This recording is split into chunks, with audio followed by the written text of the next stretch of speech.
Welcome to the Author Show of Entrepreneurship and Regional Development podcast. Each publication in our journal is a great opportunity to share significant and audacious contributions to a large audience. My guests today are Veronica Scuotto from University of Napoli Federica II and Theo Tzanidis from University of West of Scotland. They recently published an article entitled Navigating International Entrepreneurship While Impacting Regional Development in the Digital Age. It has been published in Entrepreneurship and Regional Development, a journal edited by Taylor and Francis. Veronica, Theo, welcome to our podcast. Hi, Vincent. Thanks for this invitation. Can you tell us what is the origin of your paper and why did you decide to address this particular topic and what is the key question you aim to answer? So this was a very good question. I was thinking of that, and basically, Theo and I come from two different background in terms of expertise. I am more on entrepreneurship side, and Theo is more on digital transformation side. And we decided to combine both expertise. There is also another part, which is also very interesting, that I come from Italy, and so I work in Italy. He comes from Greece, but he works in Scotland. And we decided also to analyze in both countries, so companies in both countries. The question that we tried to address was how do international enterprises navigate expansion into foreign markets while at the same time feeding into the regional development. So we also tried to connect digital transformation to understand how it play the connection with these two aspects, so the international entrepreneurship part with the regional development. The mission was to bring the international and the regional into one frame rather than studying them as isolation. We actually agreed that, these are two areas that exist in isolation. And the problem is bringing them together. These are two different worlds. And another thing that we found out is I come from Greece. I completely understand, we're very close culturally with Italy, but, I live in UK, in Scotland. It's so far away. I mean, in terms of, the Anglo-Saxon and the Mediterranean model, it's, completely different. So that's one of the other things, bringing these two worlds together. And that was also a challenge, which we see later on. Yeah. Can you identify the one, maybe two key contributions of your paper that you believe will have the most impact on the field? Thanks, Vincent. I think the most important part was also the theoretical framework that we come up at the end of the paper. Basically, we highlight 4 emerging topics. The one is based on international entrepreneurial attitude, cultural value, and global orientation. And we basically noticed that both countries, so both firms in both countries, needs this kind of the entrepreneurial attitude, cultural value, and global orientation. We also noticed that the digital business model driven towards internationalization, so in the sense that they need being digitalized to go internationally. We live now in the situation that basically even small firms now they are competing in the international market. And this happened thanks to the digital technologies, so artificial intelligence, cloud technologies, and all other technologies. And this is becoming the relevant part. There is also another part, which is the network capability integration, because we need to be connected with the ecosystem. So we need to be connected with the other companies, with the other actors that are part of such ecosystem. And then the other aspect is the multiplier regional asset, which connect both parts, so the economic and the innovation part. So in terms of making an impact, creating innovative product, innovative service, and the other apart, making the economic impact on both way, internationally and the regional part. So the relevance of this framework, this is cyclical.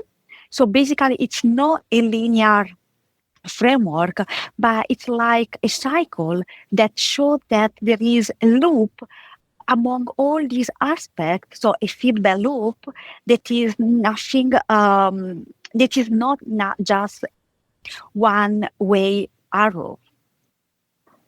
Uh, Theo, would you yeah, like yeah, to add anything to that? yeah, of course. I've always wanted, like, to add a bit in the end. But, there's a second quieter contribution here, which is the concept where, I would like both of us to call generative experimentation. It's the idea that firms continuously configure the business models in response to new technological affordances rather than designing a model once and then defending it. For me, it's that frames digital transformation as the augmentation and of the entrepreneurial behavior, not just a set of tools bought it on the side. Because that's one thing we saw during the pandemic, thing that, everybody forgets now, is that everybody in business, small businesses, and they said it came out through the responses. Everybody was buying things, buying digital tools, just because it was a panic buy session, and degraded the digital transformation concept into a set of tools on the side. So this is not the case, and that was a very encouraging coming out from the themes, the answers. What was for you the main theoretical or maybe methodological challenge or challenges in addressing such questions? Okay, so I'll jump in this one. And the central challenge was integration on two levels. Theoretically, IO, allow me to say that because it's a mouthful.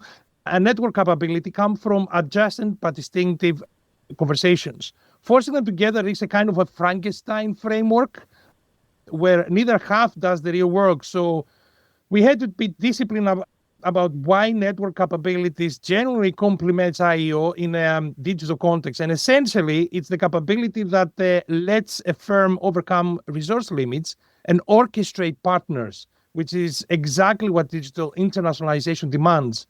Methodologically, we use Goya inductive approach, and that brings its own discipline. The temptation when you are already have to favor theories is to read them straight into the interviews. So the Goya method deliberately slows you down because it's inductive. You stay close to the informational language on the first order concepts and then abstract carefully into the second order themes and aggregate dimensions.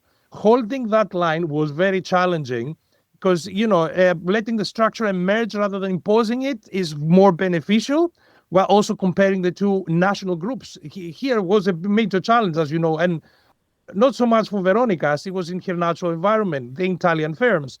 I was a Greek in UK, so I had to actually get that bias out of it. So we navigated by coding it several rounds, both authors involved throughout, and constantly moving between the data and the literature.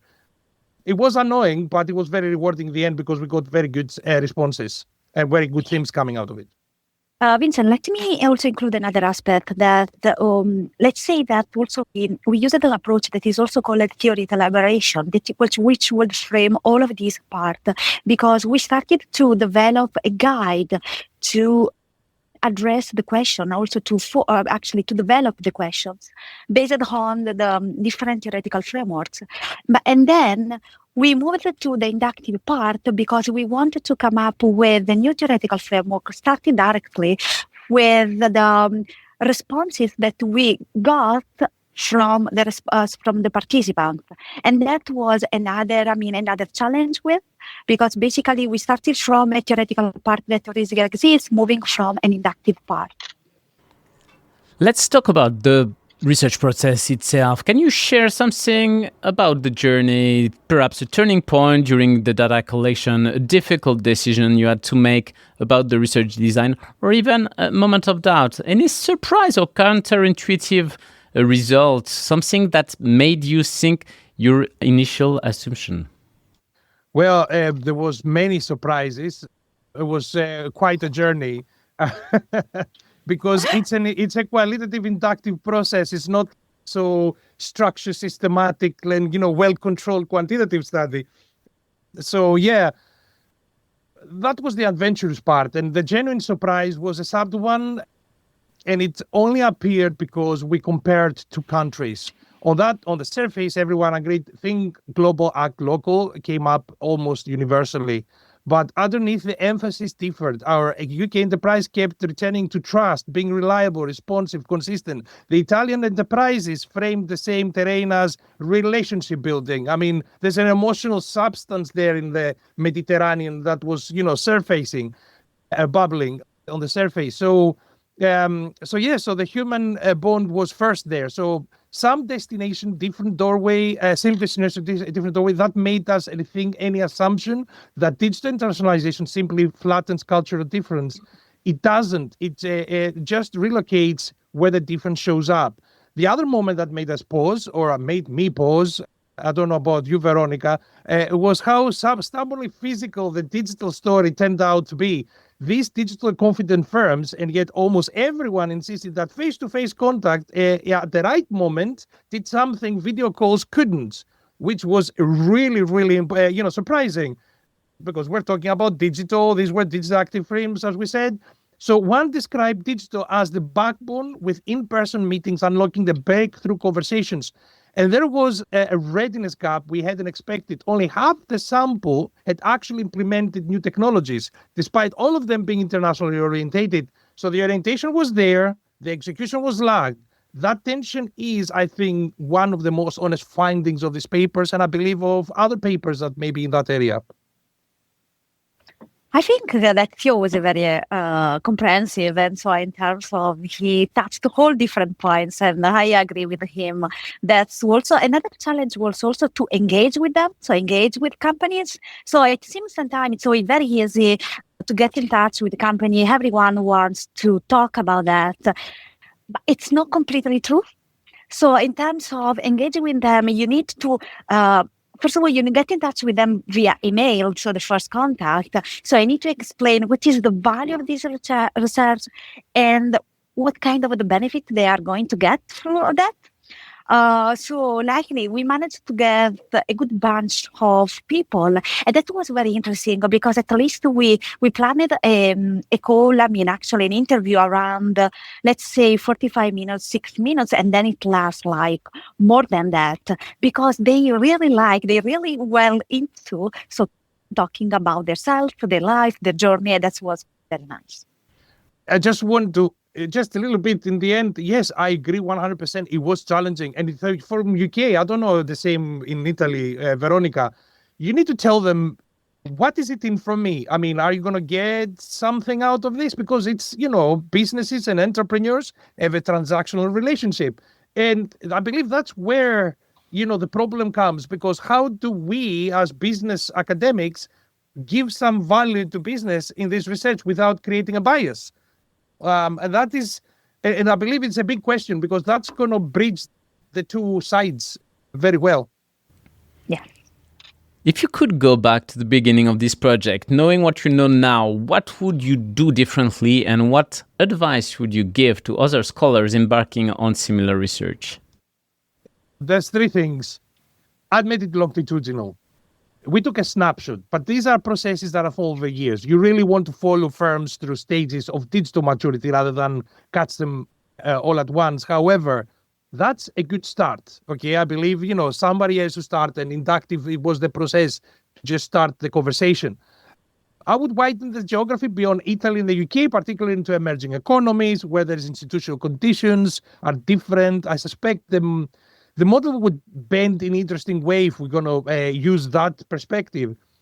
I'd also bring it in other voices, policymakers, investors, regional development agencies, because we capture the entrepreneur's account, which is the protagonist in a regional impact, but not yet the region's account of them. Okay, so that's another perspective. As for advice, I trust the inductive process, even when it's uncomfortable. There is a strong pull to arrive at your framework when it's already finished and simply sprinkle some quotes on the top. But the richer the findings, like the trust versus relationship distinction, only surface if you let the data lead. And if you can, build genuine cross-national and cross-disciplinary partnerships. This paper exists because two people looking at the same phenomenon from different traditions keep comparing notes. That friction is where the contribution came from, I think. Veronica? Yeah, I mean, I think it's another good question because I was also while you were speaking, I was thinking that I really enjoying doing this research. So also the pathway of revision was also very interesting because let us to think of different aspects, taking also different perspective on board that at the beginning we didn't take account on that. So that was also another part of the journey that I really interesting and I really enjoyed. What I would do the different. Oh, that would actually I can so genuinely I will say nothing because was I mean so hard to get through it, and also I mean we did all these different steps following the reviewer comments to the editor that I thanks all of you, and it was very interesting and nice concept that I really wish that everyone will do it. I want to thank the editor and the reviewers for their, zealous contribution. I think sometimes, I mean, to be frank, it gets a little bit annoying, but you need to remember that these guys are dedicating the time for free, and they really, an additional contribution because they give you a perspective. Sometimes when you're in the deep end of the paper, you don't see things, and you think you have the right thing, but peer review, it's a very good part of the process to just make sure that it's washed of any bias and other things, so special thanks. Thanks a lot, Veronica and Theo, for participating in our show and for pulling back the curtain on your research process on your article entitled Navigating International Entrepreneurship While Impacting Regional Development in the Digital Age. All our podcasts are available on entrepreneurship-edu.com and on the main podcast platforms.